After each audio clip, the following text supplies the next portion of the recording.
we could just get started and maybe who you are, where you guys are from, and kind of music you play. Sure.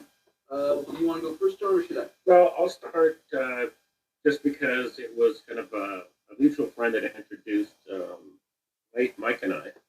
But I've been playing shows in Calgary since I was 15 years old in 1980. So to be 15 in 1980 was killer because I got to see a lot of seminal bands, Mm-hmm. like and interview some of them because of the fanzine too. So Black Flag and Minor Oh, Threat wow. and Dead Kennedys and Ramones and so yeah, I feel grateful to be that age and just been playing in bands since I was 15. For a while in the late 80s and 90s, started to tour quite a bit. Toured a lot with Field Day, and I always loved coming up to Edmonton. So, and why don't you tell a little bit about your past?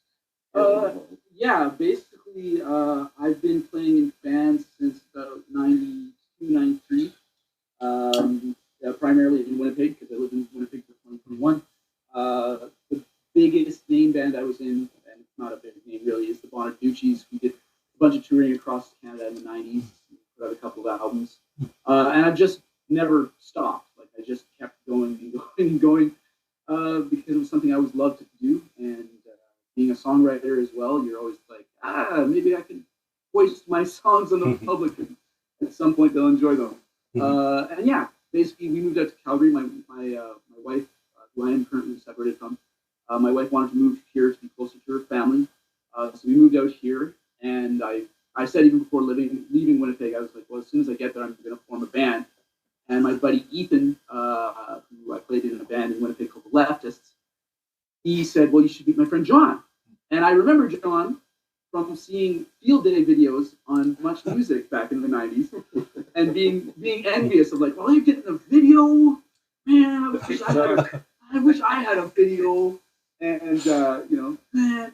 And so it was very cool. And John and I met over nachos at Awesome. At the ship. At the Ship and Anchor. Yeah. And I devoured an entire plate of nachos in front of A him. large size, yeah. And we talked. So he knew that he was dealing with someone serious. And so yeah, devoured a plate of nachos and sent John some of my songs, and he liked them, which was awesome. And then he started playing. He started coming up with guitar parts for them that sounded fantastic. So that was really the genesis of the band. Yeah, this mutual friend introduced us, and so we have nachos, and I go, why don't you come to my place? And I have a recorder. We'll put you an acoustic guitar and a vocal, and just put them down, and so then I can work on them. And it was COVID at the time. Yeah. So we, I could really just in winter, and I just knuckled them down. So I had just, I think it's like 7 or 8 songs that he recorded. Oh. And I was just like, holy shit. And I have been playing for probably 23 years. I did a couple of things, like the Beastie Boys covering like tribute night or something. But I work for the Calgary Folk Festival, and I've been in concert production for the last since I stopped playing pretty much. Just through friends that I knew touring. So it's once I heard those songs, it kind of reinvigorated. I had to figure out a way to. It was challenging because I had to get out of my old conventions of playing, which I was bored with. So that winter, I learned a few things, and Apparently, there's a lot of weird chords in my songs, which is funny because my songs are all basically like pop rock. they are like he takes. I think, well, if I can speak of it, he takes pride in not just having a bar or chord. Like his arthritis in this hand cannot handle that. So I think that's why I do little surf titties behind sometimes what he's doing, because I can't wrap my fingers around those. But no, Mike is a very creative player and songwriter. So that was what just kind of sparked, and we got together with this guy Steve Alaschuk, who's been playing in Calgary for 30 plus years as well. And I had the Wagbeard CD already, which is one of his old bands. Yeah, so I was really excited because I'm working with like members of Field Day, members of Wagbeard. That was very like, wow, this is something special. Yeah, so if you haven't heard Wagbeard 2 from the 90s, they had a CD out, Operation I can't remember Ice Station Zebra. Ice Station Zebra. Yeah, Biggest so Isolation. Wagbeard, it's an excellent band. Oh yeah. So yeah, so it's just getting those songs and getting Steve on board, and then getting our drummer, and it was a slow go. We all have a lot going on, so Yeah. practicing once a week. But I was determined to, get Well, us. you get did a us lot of rehearsing at home, and you like that's the thing. John has just been very, very vigilant about this and getting everything in order, which has been awesome. It's been fantastic. Yeah, so just I work in the industry, so I understand now what it's like. I don't mind being the driving force behind just getting the practices together and booking studio time and going, okay, what's the first song we want to record? So just trying to keep it so it's still at this stage really fun. I'm 59 years old next month, and to be back playing again and just going through the process of collaborating. And the songs start out clumsy and quirky, and then the more we work on it, the more it just starts to pan out. And I forgot what that was like. Steve's always played, and then Mike's always been playing. I forgot. Yeah, so it's been quite a lift for me.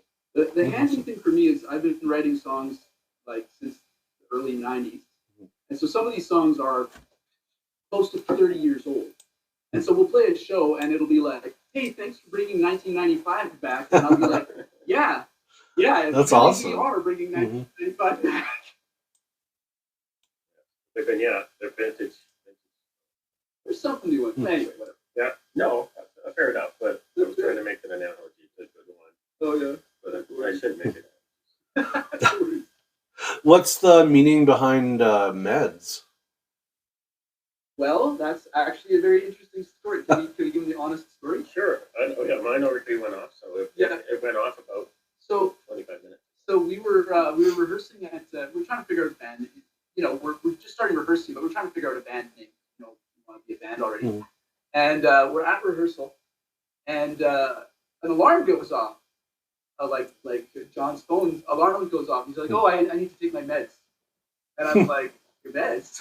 Well, and that winter, he would come over every Wednesday, and he always showed up on time at 5:30. By the time we said, "Hey, man, how's it going? Yeah, let's work on this song today," and we'd plug in and put our headphones on, we'd start, and then my alarm for my meds, it goes off at 5:45. So just as we're starting it, it always go. And so there's not much meaning to it, but like I was just describing how getting back into this, it has been a little bit like medication, collaborating with these guys and learning how to, Music is a medicine for the soul. Yeah, Everybody knows that. to arrange songs together and watch them kind of grow, and feels good. Awesome. So Just, Steve's over Hey! there. He wants, for reasons we don't quite understand. Yeah.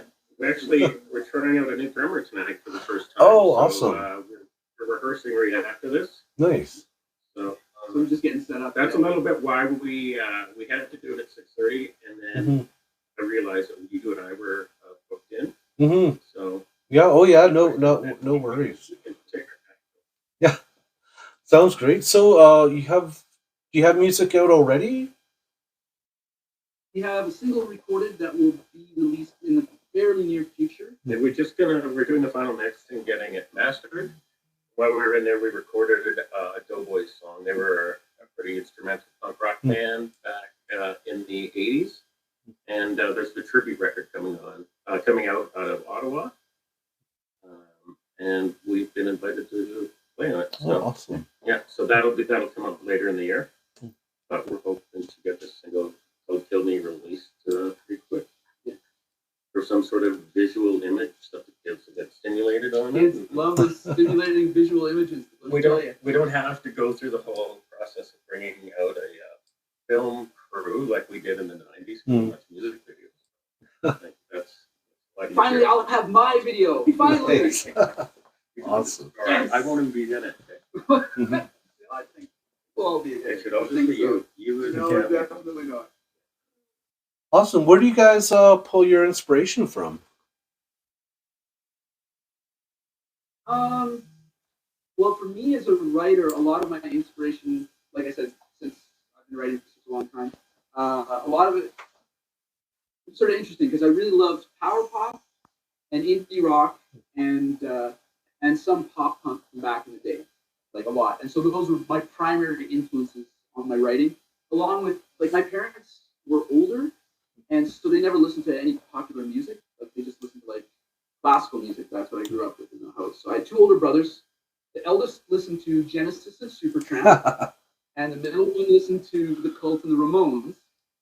So obviously, I became a Slayer fan. But anyway, but yeah, so it's weird because I am still a huge fan of stuff like Neil Young, The Velvet Underground.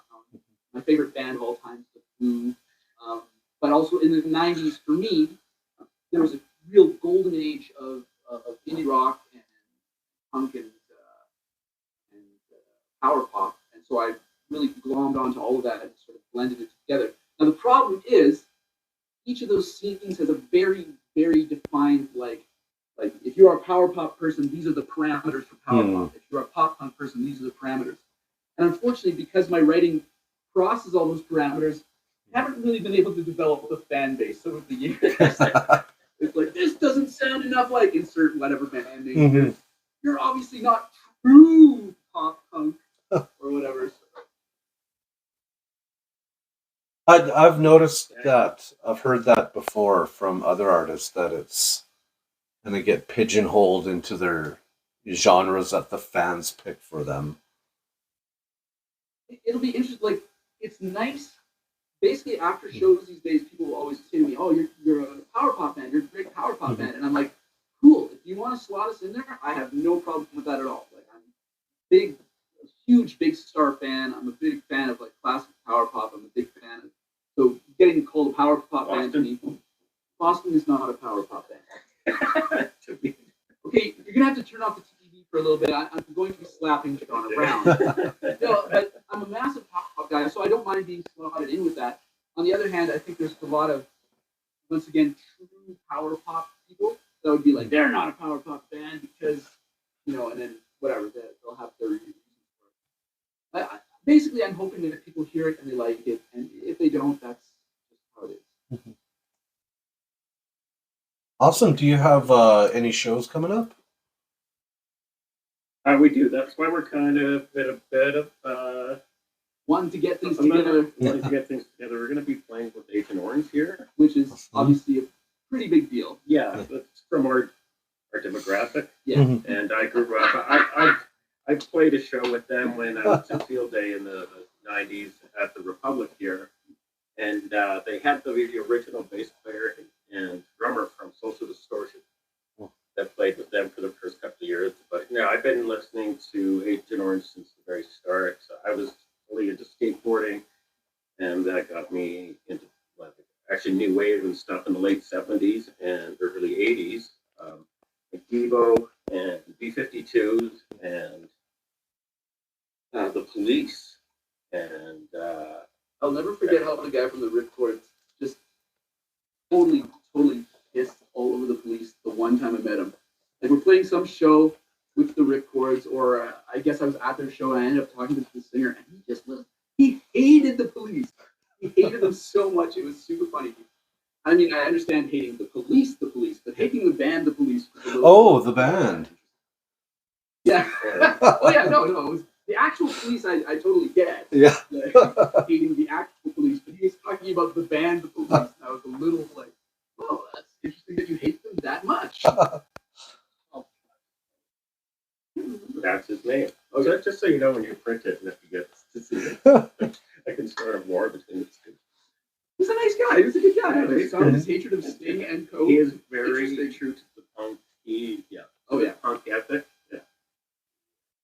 He is a good guy. And they're putting out a record now that it's other bands doing classic Canadian punk band covers. Yeah, that was definitely not a put down on the Ripcord. No, I know. But I thought we can.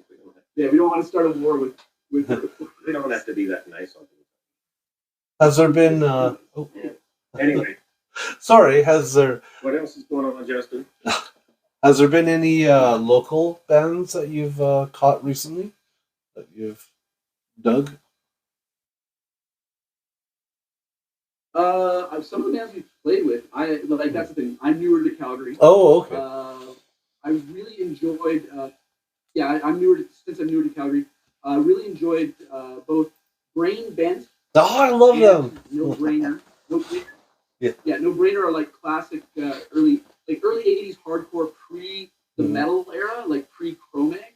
So that's pretty cool to hear a hardcore band harking back to that. No Brainer have like this sort of rabid new waveness to them.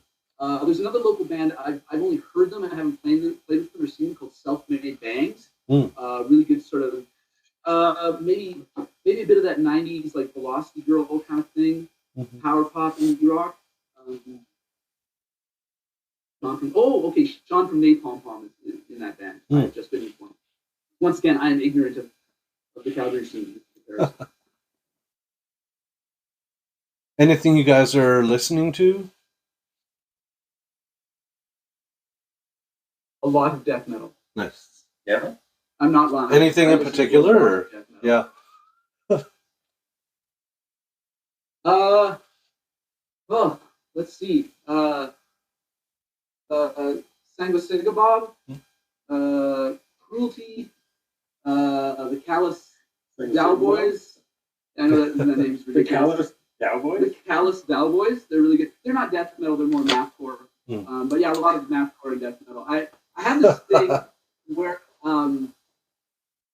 with heavy music, if I can understand what they're doing, I struggle for a second. If I can understand what they're doing, I don't like it very much. Like if I can hear an intelligible melody or like a nice harmony part, I'm like, screw that. I'm just going to listen to the Beatles instead. Yeah. But if they're making chaotic noise that is pretty much impossible for my brain to comprehend, it's like my favorite thing. It's like, I don't know what they're doing. They're just all dissonance and aggression, and I just love it. Like I love it so much.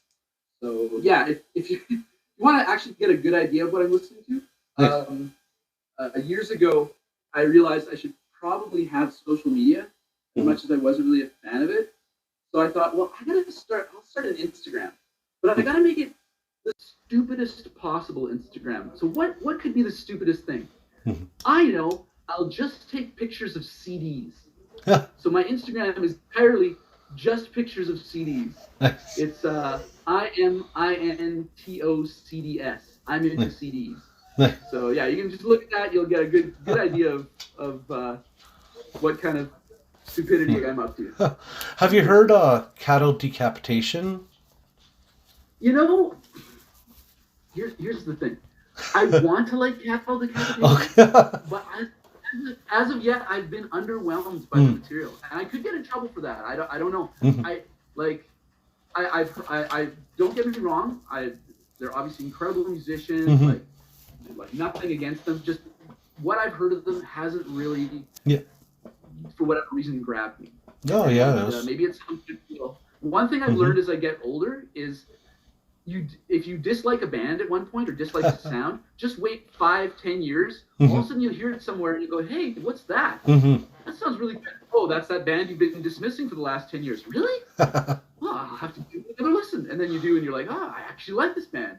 I was wrong. So give me another 5 years, maybe I'll be the biggest cattle decapitation fan in the world. But as of right now, for whatever reason, they just haven't been grabbing me. Nice. Awesome. So is there anybody you guys are really looking forward to collaborating with? I mean, right now the big thing is getting ready for the next show, playing that show.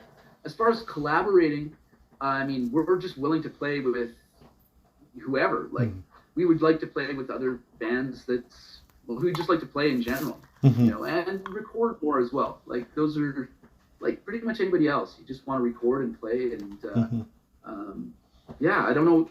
Collaborate makes me feel like I'm gonna suddenly be like guesting on somebody's track, and I just feel like nobody's really looking for me to get. It's not like anybody. That's the guy we want to rap in the third verse. No, you definitely do not want me to rap in the third verse or the first or second. For that matter. Awesome. Do you have any, I guess you said you're pretty new still, any favorite venues in Calgary? I don't know. Like, like we haven't played that many venues. I would say I really enjoyed Dickens, the nice sort of basement feel of that place. Nice big stage. Yeah, it was really really nice. I'd like to try the pizza there sometime. And I've enjoyed playing the Palomino very much, but that's in part because like I know Dan from the Palomino. He's been a great guy, and it's got such a classic.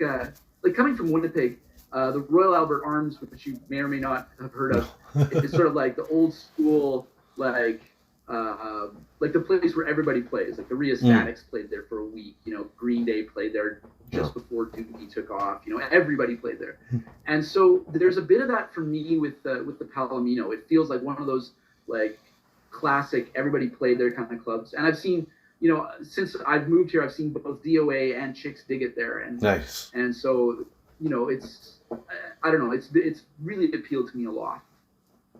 Nice. Awesome. So, yeah, I guess anything else you could think of that you'd want your fans to know? We would like to know that we have fans. That would be awesome. I would love to have fans. I would love to have people enjoy what we're doing. Once again, we have gotten some really good responses at some of the shows we've played, and that has been really, really wonderful to have people come up and be excited about what you're doing. You know, there's just about nothing better than that. So, yeah, basically, just if you like us, feel free to say hi to us in whatever way you want, like via the interwebs. I think we just have a Facebook, to be honest. But people can look me up on that Instagram handle. Yeah, I tried looking for the Meds Instagram there, but yeah, we don't have one. oh, okay. Yeah, there's just yeah. I have my Instagram that I mentioned. Steve has his own Instagram. I don't remember what it's called right now, so I'm in trouble. And then there is a Facebook site for Meds. Oh, nice. We're not really super electronically savvy that way. And I'm not totally, I don't know. I've been both given pros and cons about having a band Instagram or whatever. And it seems like those things also like, I don't know. I've never been great at self-promotion. I've never been great at like, hey, check me out because I'm awesome, or some stupid crap like that.